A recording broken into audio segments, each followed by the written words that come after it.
I'm Harinder Makkar. I'm a member of Scientific Advisory Board of Feed a Gene project. I have 40 years of experience in the field of animal nutrition.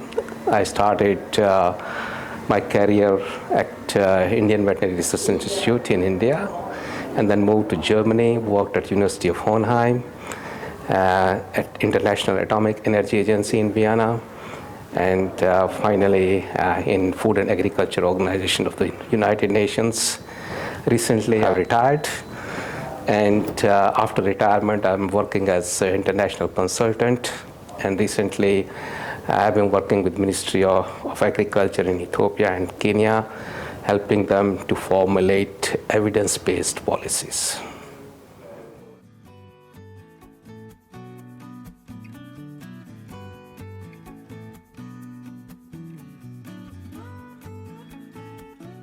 We had a good meeting for the last 2-3 days here, and this project has come up with a number of innovations in the feed area. A number of new and better feed resources have been developed. For example, green protein has been developed.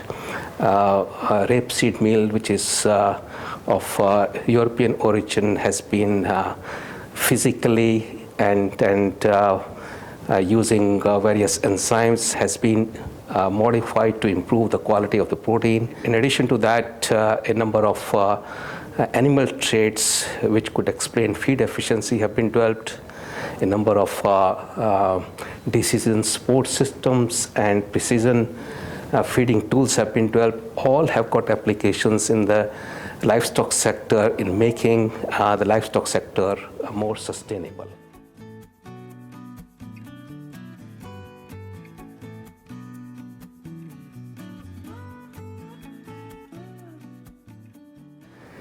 If we look at all these examples, these innovations will help in decreasing the protein dependency of European Union by providing more proteins, better quality proteins, and decreasing the dependence on countries outside Europe.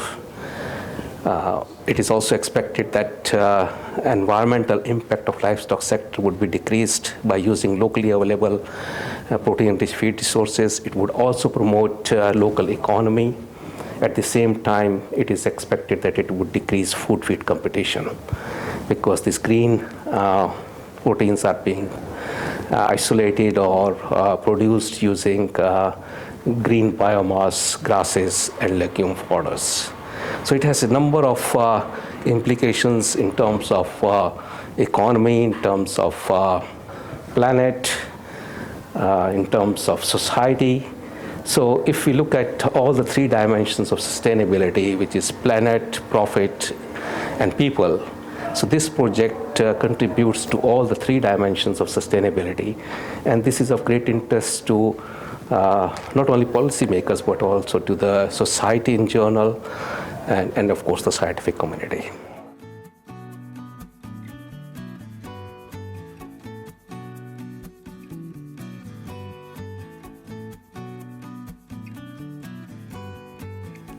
I think to the policymakers it's very important that we communicate what change we want, how it will affect the society or important stakeholders like feed industry.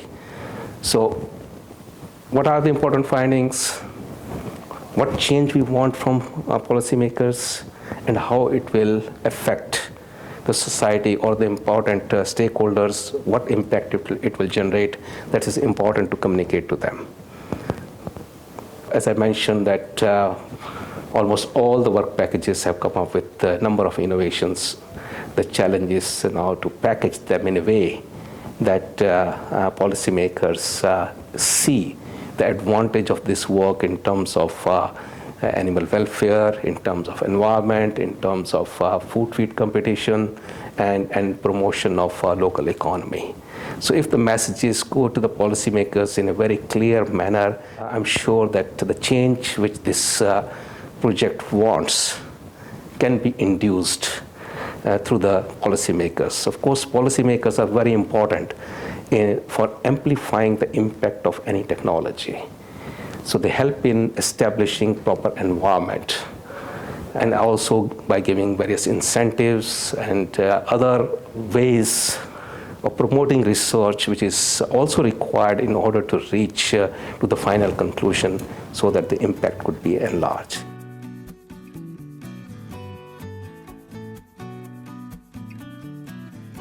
So when I look at the work packages, some of the technologies are mature. They can be immediately transferred to the end users, especially feed industry. But some of the outputs are at a concept stage, and more work is required to validate them and then to put in practice.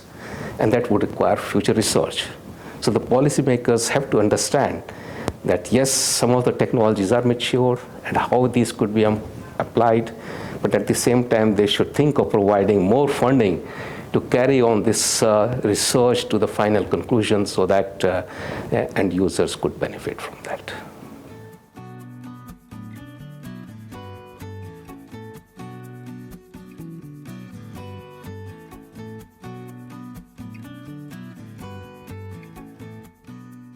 I think it will be innovation specific.